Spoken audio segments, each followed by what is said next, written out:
Čujem, ako sa máte, nesem aj novinu, môžem, počúvajte.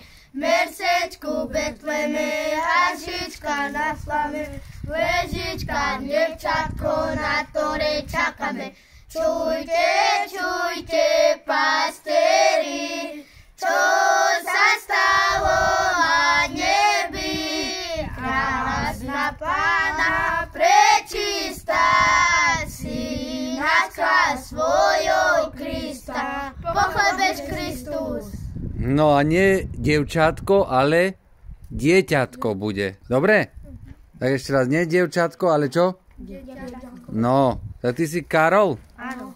Kamila. Rado. Martina. Ariana. Mirgovci všetko. Hej. Koláčkov. Áno. No. A do kostola občas chodiť, hej? Áno. No. Ďakujeme za vinšovanie, takisto prajeme požehnané Vianoce.